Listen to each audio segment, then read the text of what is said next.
Huh? What? Oh, sorry. There's a Pokemon Go event going on right now. I'm trying to get this Charizard. Just give me a second. If you thought my first YouTube video was a humiliating watch, boy, do I got the story for you. It took me a while to cut, edit, and motivate myself to actually work on that last YouTube video. I mean, I am doing it for free. But soon after I beat the game and paid for Nintendo Online, the game notified me there was a tournament going on. It's an online tournament, which means that it's free, excluding the $7 I have to pay a month now, and it takes place over a 3-day period of time. Participating will get you some nice rewards like in-game currency called battle points or whatever, and some items to max out your Pokemon IVs. You remember? Oh, I talked about that in my last video. Yeah, so after I finished recording, it took maybe about 2 days to put my team together and get together all the mons that I wanted to use that weren't in the original YouTube video, but we'll go over that in a second. With my brand new team put together, I was, at the time, excited to play the video game, and this is how it went. My first match against was a Dondozo Tatsugiri player, and I led with Pearl, the Tinkason, you remember her from the last video, and Mimi, this brand spanking new restricted Pokemon I caught from going back and playing 10 hours of Pokemon Sword. Yep, you heard that right. After I spent maybe 10 to 12 hours playing Pokemon Scarlet and Violet again, I had to go back and then play 10 hours of Pokemon Sword and Shield again. You should consider subscribing because I had to do all of that work for the free. And so if you subscribe, then I feel justified in doing all of this work. Even though this is a completely personal avenue and I'm not doing anything for anybody else and this is a charity work or something, this is like my own individual interest, but you should still subscribe anyways. Who knows, maybe one day I'll do one of those Chinese water torture streams if I hit enough subs. What was I talking about again? Oh, right, yeah. I opted instead of losing my restricted Pokemon in the first round to go for a Protect Fake Out play. The idea was to scout for moves, see what my opponent does, see if they switch to more favorable matchups, stuff like that. Like a real Pokemon player would. Sorry, I didn't mean to get spit on your face there. My bad. But the opposing Dondozo used Protect, and I got the Fake Out on the Chi-Yu, and so I felt like good and satisfied. I don't know. After all those battles against the computer, playing against a real, actual live person is kind of nice. After I posted that first YouTube video, I spent a good amount of time on Pokemon Showdown trying to figure out a team and get everything prepared, so that way I didn't have to do it through game because I would have literally taken more months of my time actually. I even started watching videos of like some, smaller local Pokemon YouTubers to try and, build up my circle, build up my knowledge, try and get an idea of what I was doing. And this one guy, blanking on his name, he had said something about how like Calyrex and Incineroar and Rillaboom were like the best Pokemon of all time. And since I don't know anything about anything, I decided, hey, why don't I go catch an Incineroar? How about I go catch a Rillaboom and play through all of Sword and Shield again and use a starter from that game and then go play more Sword and Shield and get Calyrex and put them on my team, yeah. At the end of the day, I feel like I needed to play this game on easy mode. I mean, I'm new to this. So I figured it'd be a smarter decision to just use good Pokemon instead of trying to come up with really convoluted solutions to really complicated problems. I'm not there yet. But that doesn't mean I didn't have an idea. Turn 2 came around and I swapped out Pearl because Chi-Yu's fire moves were kind of scary, and I figured with the fire dark typing of Chi-Yu that my best idea, or the best thing I could go with, was my brand spanking shiny new Urshifu named Cuckoo with the water fighting typing. Unfortunately, my opponent switched out Dondozo from Rhydon, and with now the threat of electric typing against my water typing. To make matters even worse, the move that was initially intended for Dondozo ended up hitting the Rhydon, and it did hit for a lot, so I was feeling like, oh, this isn't going to be in my favor. Especially not after a not very effective Heat Wave almost killed Cuckoo. Okay, maybe that was a little bit of an over-exaggeration, but it hurt really bad. I decided to go for the priority Aqua Jet, hoping that it would do some decent damage, and it did do some decent damage. The issue is Cuckoo wouldn't live to tell the tale, and maybe if I could have survived that because of Focus Rush, I could have possibly did enough damage on the next turn to actually kill Chi-Yu, but unfortunately, if you know anything about Pokemon from a competitive level, or even if you know anything about Pokemon just point blank period, you know that normally Calyrex Shadow should be faster than Miraidon, meaning that Astral Barrage should have hit it first, but it didn't. So, ladies and gentlemen, I ask you to play our favorite home family game. Are you smarter than K.O? Let's look at the options. Did Miraidon either A, have an item like Choice Bags, which raises the user's speed stat, but it can only select one move while it's still in the game? B, I trained Mimi, the Calyrex Shadow, to be a little bit more tanky, sacrificing speed for some natural bulk. Or C, we conveniently speed tied, which is when two Pokemon have the exact same speed stat, and so the game decides to roll some dice and decide who gets to move first. And the answer is none of the above, because I forgot to EV train my Pokemon until the day of the tourney. And this is a result reminder. Comment below if you got the answer right, even though I know that you didn't. And that was, are you smarter than K.O? Come back next time, folks. Do y'all remember last time when I said that I had a checklist of things that I needed to do if I ever intended to actually play Pokemon? Well, I never actually finished that checklist. I got my mons together, I beat the game, and that is the last thing that I did.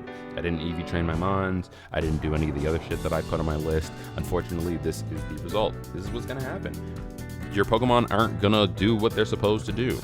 Don't get me wrong, Miraidon is a naturally fast Pokemon. Calyrex is just faster, and I didn't train right, and I'm paying the price. Dondozo and Pearl came back into the battle, and I tried to fake out Miraidon because, if I'm being honest, I'm horrified of that thing, but my opponent switched it out for the Tatsugiri. Since Dondozo and Tatsugiri have like a natural born synergy with each other, Dondozo ate the fish, and I completely missed the fake out, so I wasted my turn twice. Dondozo got his stat buffs, Astral Barrage basically did no damage at all, and Dondozo hit Pearl with a super effective Earthquake that almost took out Mimi too. I protected Mimi and I went in with Boom Boom the Rillaboom from my Sword and Shield playthrough, and I tried to hit it with Wood Hammer. Unfortunately, Dondozo protected, so another worthless turn that makes from 3. My opponent took the opportunity to Terastallize basically for free, and I can't hit it with Mimi because she's slower. Boom Boom's Wood Hammer is ineffective, and I sound like a child with these nicknames. I gotta do better. But I also used Terra, and I tried to double protect, but to no avail. My Horsey was shot dead right in front of me. Shocker, I know. But after all those stat buffs from the 2-in-1 Pokemon, I couldn't actually keep up, and that was my first loss of my first online tournament. There's a lot of underlying issues here, but I think the main one is, honest to God, I'm inexperienced. I don't know what I'm doing. I don't really know how to team build and what Pokemon work well with each other. I don't really understand EV training and how to maximize a Pokemon stats with their base stats and with the EVs that I should be using, and even the natures that slightly change those stats. And so I'm trying to do something that I think is going to be fun with Pokemon that I like, but at the end of the day, I don't think I'm going to get very far like that. What's that? I never told you about my game plan? Oh, silly me. Well, let me go into it.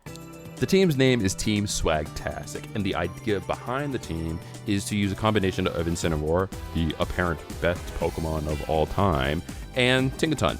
The idea behind the team is to use Incineroar's ability Intimidate, try saying that 3 times fast, to lower the attack stat of the Pokemon on the other side of the field, and Pearl's ability Untempo, which prevents her from being confused.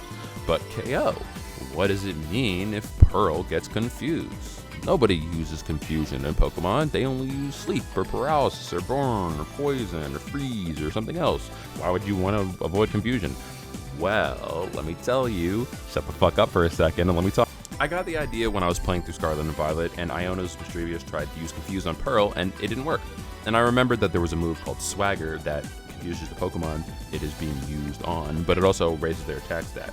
And so I figured that I could take Pearl's naturally low attack stat, buff it up with Swagger, ignore the confusion, and then have not an offensive sweeper, a stronger Tinkaton to use. Listen, it's no secret now, I love the Hammer Fairy more than I love anyone on this planet, and she will be on my team, no ifs, ands, ors, or buts about it. After using Fake Out to disrupt the other team, Intimidate to lower their attack stat, Swagger to buff up Pearl, and then turn 2 use Parting Shot to lower the other team's attack and special attack, and then switch Incineroar out for a different Pokemon like Calyrex or something stronger to really put that offensive pressure down, it seems like I had an idea, a foundation at least. Game 2 came around and I led with Pearl and this Grimmsnarl that I caught after I beat the game that I don't even remember what his name is, but I wanted to try and control the speed of the battle. I wanted to use Thunder Wave and Fake Out and all these abilities to try and keep things controlled and at least to my favor. However, my opponent sent out that big dragon, and unfortunately the pressure on my Steel type Pokemon is a little bit too much, and even though the Fake Out connects, the Thunder Wave misses and Grimmsnarl gets KO'd. Now, if we turn on analysis mode, we can see that I'm actually cooked this minute. There's no chance of winning this game anymore because I let this faster, stronger, type advantage Pokemon get faster and stronger. Fun fact, Koraidon, using Terrestrialization there, gave him a same type attack bonus, or a stab bonus. I had heard about this from a friend a couple years back, but I didn't understand it at the time. Now that I am older, wiser, smarter, I do understand how it works. And the gist of it is basically if you use a move that matches a Pokemon's typing, it gets a 50% boost. If I have a fire type, I use Flamethrower, stronger. If I have a water type and use Flamethrower, weaker. Funner facts, Terrestrializing actually already gives a boost to moves. So not only did it get a stab attack bonus, but it also got a Terrestrial type bonus. Terrestrial type? So that 50% attack boost is more like an 100% attack boost. And do you want to know the funnest fact of all? Koraidon is what's considered a restricted Pokemon, and that's a group of all of the strongest legendary Pokemon. Basically the one that you see on a box when you buy a game. And they're really good, and they're really strong all the time, no matter what. The amount of restricted Pokemon you can have on your team normally depends on the format, and right now we're in format G. So back to the fight. I switched in Cuckoo in hopes that the super strong, always critically hitting Surging Strikes move that hits 3 times would hopefully KO Koraidon. I wanted to knock off Koraidon's held item, but unfortunately it was just way too fast and way too strong. Two times strong, I think. Actually, I lied 3 times because Koraidon's ability puts out the harsh sunlight, which, if you remember my last video, makes it so water type moves are weaker and fire type moves are stronger. So at this point, I don't even know what percentage stronger this thing is. I know it's just gonna run through my team. Pearl got smacked upside the head, and Cuckoo's Surging Strike did not kill Koraidon, and to make matters worse, Incineroar came in after that to lower Cuckoo's attack stat. So now I'm down 2 Mons, 4 Mons. Fluttermane comes in, which is apparently one of the top 10 threats in the format right now, and it's really looking like a lost battle. I sent out Calyrex, basically my last Pokemon, and I tried to button mash, Terrestrialize, avoid super effective damage, but it made no difference. Koraidon hit Mimi with a Flare Blitz that was big enough to take out a small village, kamikazed itself, and died. So the one kill that I got wasn't actually even my kill. Fluttermane Moonblast did a ton of damage, but this is why I have Focus Sash to guarantee that Cuckoo can take at least 1 hit. The issue is, after taking said 1 hit, Cuckoo is not faster than Misdrevious from the past, and there goes my second loss. To my understanding, the way that they do Pokemon tournaments in person are kind of weird. The rules apparently are always changing, but from what I've gathered, you need to win about 9 of your total games, I think out of, what, like 12 or something, 15, to be able to qualify to go into the next stage of the tournament. So far, I've lost 2, so that means I'm 1 more from being technically, in my own personal rule set, disqualified. I think it's about time for me to get my shit together and actually get Team Swagtastic on the move. My opponent led with Urshifu and Incineroar, which is great. 2 physical attacking Pokemon are now weaker thanks to my Incineroar. Urshifu uses Protect, which is even better because I had Pearl Fake Out Incineroar, and Tom, my Incineroar, hyped up my girl, and right here, this is an ideal turn 1. Even if Pearl's base attack stat isn't very good, Swagger basically doubles it, so that makes her a little bit better and, in my personal opinion, a little bit more viable in a competitive format because now she has a realistic, actually respectable attack stat.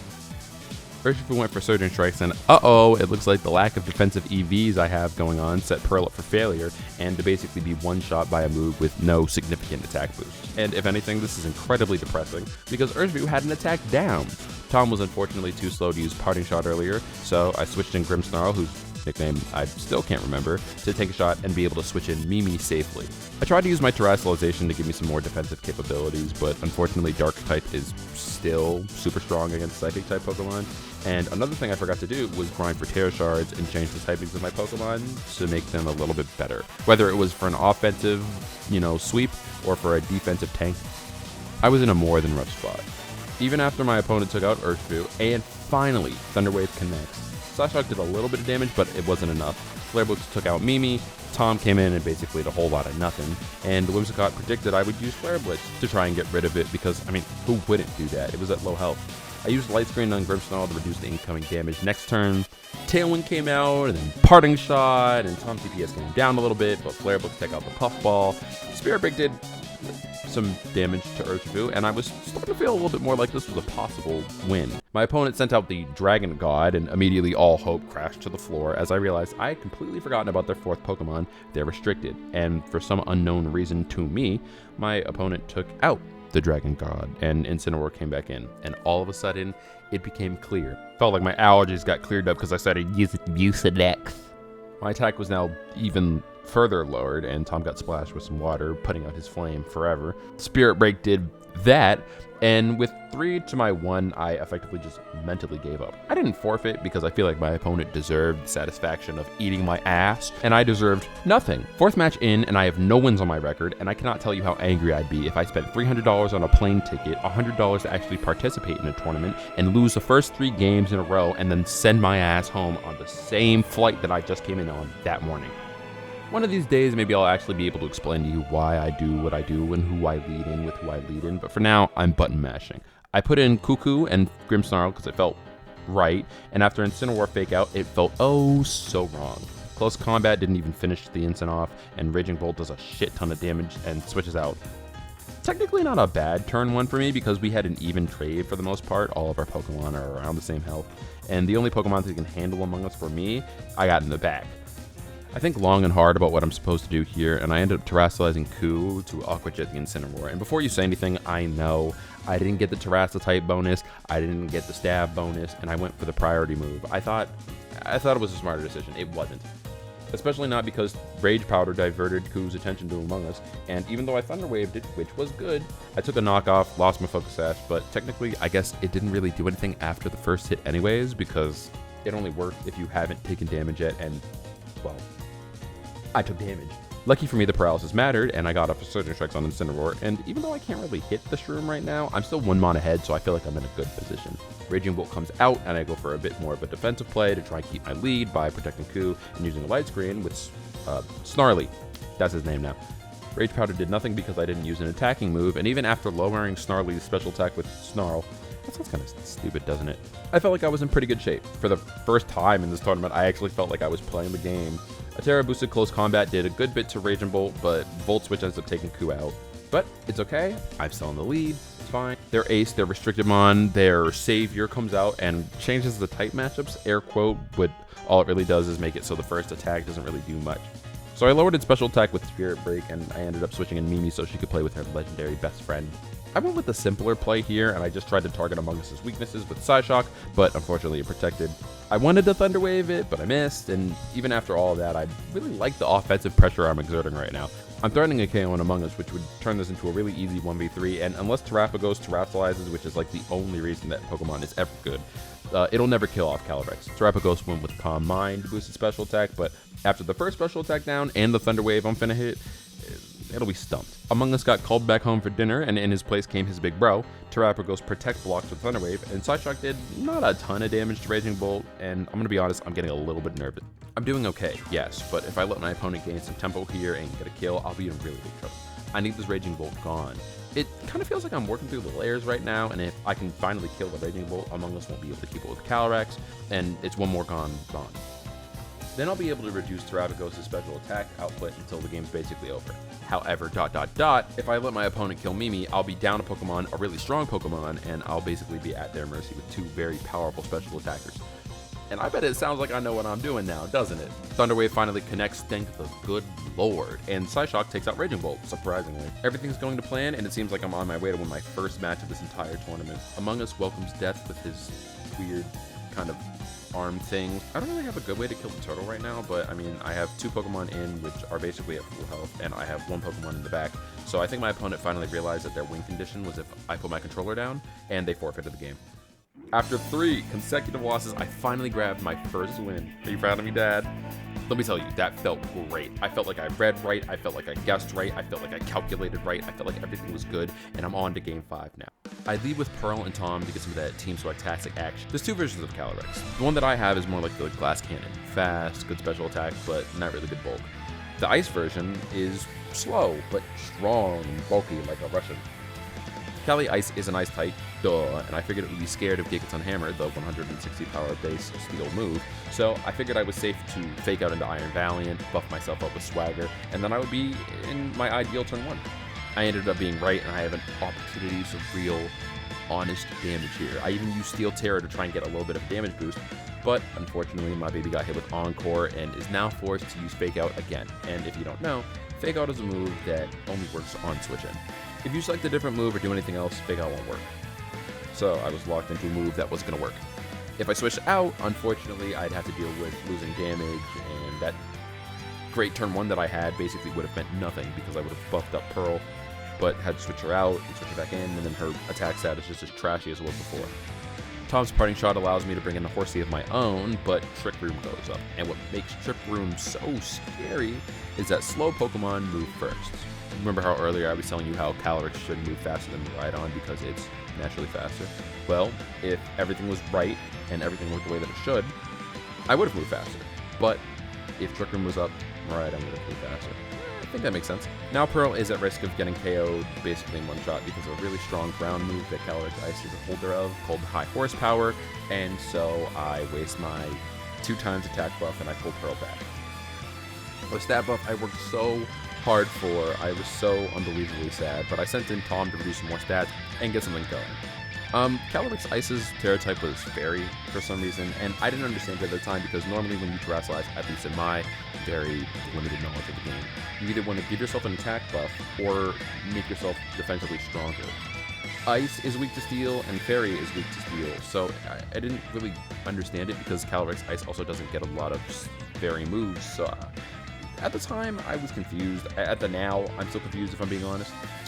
But I guess it kind of works. I mean, Fairy is resistant to fighting, and Ice is weak to fighting, so it doesn't hit all of the check marks that you probably want to for a defensive Terra, but I guess it's fine.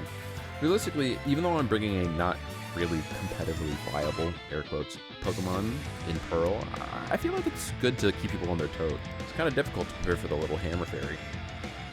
But that is the mark that we're aiming for, so Pearl and I are going to take advantage for that kind of thing. Glacial Lance hurt, but Psyshock kills Iron Valiant, and suddenly I'm up him on. Pelipper comes out and it starts to rain, but this feels really good. I mean, I feel like I'm learning and I'm growing at an exponential rate comparative to what somebody who already knows how to play the game is, and I can smell another win in the horizon. I think I'm too inexperienced because that smell of victory was maybe just the scent of despair, no Junko, because instead of going for a double protect play to solo a Trick Room, I for some reason hit a button. And if you want to find out what button I hit, you're going to have to subscribe. But yeah, I protected my support Pokemon for some reason, and I gave up my restricted, and so now I'm kind of in a losing position. I was doing good, and now I'm not doing so good. The other Horsey has more health, more bulk, and right now it has an attack boost, and I basically have no attack mods left. Pearl comes back in, and I go with the Swagger play, and Calyrex protects, so maybe I have a chance. But maybe I don't. I ended up making a mistake in going for Fake Out into Protect, and realistically, I probably should have hit the Pelipper because I know that Calyrex is scared of my Gigaton Hammer. Unfortunately, I ended up taking Weather Ball and losing about half health, and now I'm in a super losing position. I can't even click Gigaton Hammer a second time, so right now I'm at the mercy of my opponent. Pelipper switches into Urshifu, and after protecting Tom, I get hit with that high horsepower that I was telling you about. And with the attack boosted Calyrex, my opponent having more mons, stronger mons, and type advantage, my team and I were disposed of very quickly, making my current record 1-4. The next team was a Kyogre and Tornadus team, which I only learned recently why that's so evil. Tornadus is a Pokemon with the ability Prankster, and for those of you who don't know, what Prankster does is it gives move priority to a Pokemon. The simple way to explain this is think of like Baldur's Gate if you've played that game, or if you've even played D&D. In D&D/Baldur's Gate, there's this thing called an initiative.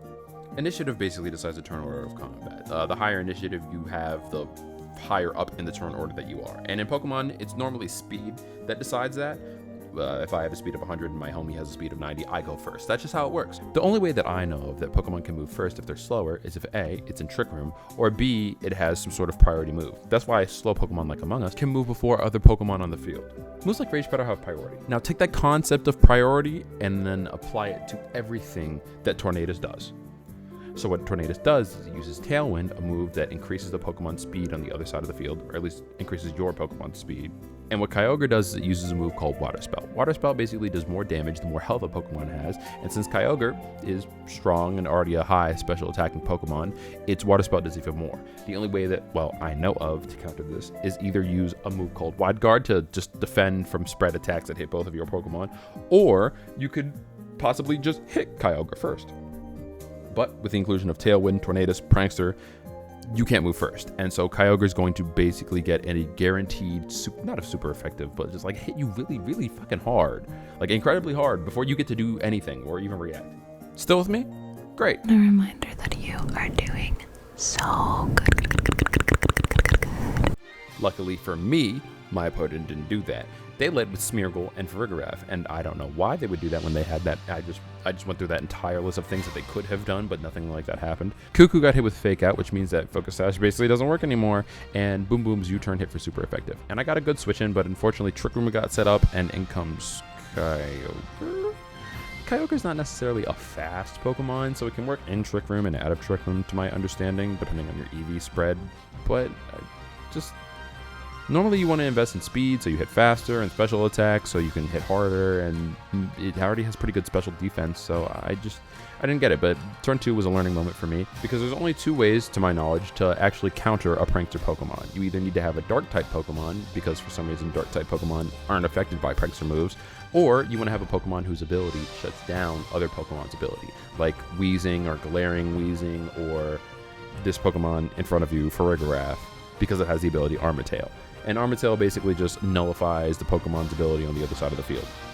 Now, there's a way to get past abilities by using an ability that ignores abilities, ignorance of other abilities, but we'll get to that in another video. The important thing here is that Snarly is a Prankster Pokemon, and that means that all of its status moves have priority, which is illegal in Farigiraf land. So I effectively cannot use this Mon if Farigiraf is on the field. Farigiraf got Kulo due to super effective Psychic Fang, and Water Spell basically finished them both off. And at this point, the only pawn I had left was Calyrex, and it was so much faster than Kyogre and Farigiraf that the battle didn't get to go on for much longer. No cuts, really, honestly. No missed turns. It was just over in the next literal move, and now my record is 1-5. After being emasculated like this, I could feel that I was starting to tilt. A lot of small mistakes that I've made are making it harder to win, and it's impossible to tell whether my team is really bad or if I'm really bad. There's a possibility that my team isn't as bad as I think it is, but I'm just bound to lose because I don't understand type matchups. I don't understand the game. I go into the next game with Coo and Boom Boom, and the Iron Tread that my opponent led in with was removed in favor of Incineroar, taking down my attack, and unfortunately, I doubled up on the Iron Tread before it switched out with moves that I thought were going to hurt it that weren't as painful to Incineroar. I wanted to knock off the draft's item, but unfortunately it consumed it before I got the chance. And when Miraidon Strong Ass came in to take out Boom Boom and switch into a different Pokemon, surprise, surprise, it's Incineroar, surprise, surprise, it lowers my team's attack again. A parting shot from Tom, I bring in my Incineroar and Calyrex, and I'm kind of lost in this position. Even if Calyrex is technically faster, I have no way of hitting the other team for super effective type damage. Tom got the KO into Graph, and after using a parting shot to switch into Calyrex and kind of switch out the thing, I still got hit. And after losing the last 2 Mons and basically having nothing to go off of, my record is now 1-6. At this point, I'm surprised I'm even allowed to keep playing, but we move on to the next round. I meet up with a Lilligant and a Torkoal combo, and everyone at this point has a super effective gun pointing at somebody else, like some sort of weird Mexican standoff, excluding the fire types that are here. My opponent withdrew Torkoal for Indeedity, rendering my Fake Out basically useless because Indeedity has an ability called Misty Terrain. You know what Misty Terrain does? Misty Terrain makes it so priority moves don't work anymore. Guess what Fake Out is? Do you remember when I said that basically all the mons on the field had a type advantage except for the fire type Pokemon? Yeah, well, I was wrong. Nevertheless, Tom got off the Swagger, which buffed up Pearl, and then Indeedity left the field, and so did Tom, so I bring out Calyrex, and my strongest mons are all out to play, looking for a good time. Until Lilligant sleeps Pearl, and this is the 3rd time that I've been stopped from using Team Swagtastic at its peak, and I'm starting to see the holes in the strategy. Now, number 1, Pearl's natural attack is not very good. So basically all the work that I'm putting in to get her at playable level is something that some Pokemon are just born with and can get even better before just because they hit the field. Even though Gigaton Hammer is a really strong move and giving the attack boost would make it even stronger, I can't justify giving her such a huge attack boost expecting it to do any more. And by the time that I actually buff her up, it's like, okay, we all know what you're going to do next. It's not a surprise that you're going to hit Gigaton Hammer. I can maybe juke them out or something, but like, I don't know. It doesn't feel like a strong strategy. Another big issue is, okay, let's be honest, Swagger's not super awesome because it can miss at least 10% of the time. I'm probably better off using Swords Dance Parting Shot because at least that way I can actually stop the other Pokemon from getting going. Like, they won't be able to use any offensive items, they won't be able to use any stat buffs or anything. Like, we're all going to be on the same general playing field. There's some other smaller problems, like I would have to probably make Tom a lot faster, and in making him faster, I would have to sacrifice some of his bulk because, you know, I want to be able to get the damage boost before I hit things with Pearl, and I can't do that with priority, so then there's no point. But then if I don't use a priority move, then I can't move faster, and it just feels like a not solid strategy. I could use maybe Choice Scarf or something to make sure that I lock into Swagger and make it happen faster, but then my entire strategy focuses on that. I mean, honestly, saying it out loud doesn't sound that bad, that I would make Incineroar faster, because I only want to click like 2 or 3 moves anyways. I want to hit Parting Shot or I want to hit Swagger, but it just doesn't feel like I have the talent to make this strategy work. Maybe some other day I'll revisit it. Maybe some other day I'll try it again, but as it stands, I think that Team Swagtastic has to take a rest. Torkoal basically ended the game after Terrasilize into a Fire-type Pokemon and wiping out the rest of my team, and after that I had completely had enough. I shut off the game and I didn't play for like the entire next day. I booted on my Switch for a few games after that, and I ended up with 1 single more win out of like 3 more games, and it was so insignificant. I think Incineroar or Tom ended up killing an Empoleon Sprigatito team. I don't even remember what happened. It was so insignificant. Before I knew it, the tournament was over, and I won't lie, I was pretty disheartened. I got my reward, I got my BP, and I got my bottle caps, but at the end of the day, I felt like I had spent so much time basically beating the story mode that I understood more about the game than I actually did. And when I hopped onto online, I realized how horrible I actually was and how much better all these other people are currently, and how much further I actually have to climb before I'm competent. At the end of the day, I'm not too terribly surprised because I didn't fully complete my team the way that I should have. I didn't expect to get very far, but a 2-10 record isn't doing wonders for my confidence. But honestly, if you look at it at a glass half full kind of thing, I didn't prepare for this basically at all, at least not the way I should have, and I still ended up pulling through with 2 wins out of 10. So that means that either A, I have some merit with the take-a-ton strategy, or B, I have hope. I have something. I can at least begin to learn. I can begin to try, and maybe one day I'll get there in the future. I have to spend time learning the game and learning the matchups and learning whatever, but that doesn't mean that I can't. I'm really big on trial and error, and I've always believed that you really have to lose before you can learn how to win, and that isn't any less true just because I thought that I would go into the game and I at least would pull through with 3 wins and I'd feel really good about myself and about my strategies. I really do have a lot to learn, but that's what the purpose of this is. That's what the purpose of this channel is, to document my learning, my experience, my growth, and see if it is even possible for a, let's be completely honest, general average nobody to get to a point of prestige, but like professional competition. I'm sad and I'm disheartened that that went so poorly, but at the end of the day, I can see that there's a future where I have hope. And I'm excited to see how the game changes, how I change, how we change. If you subscribe, please.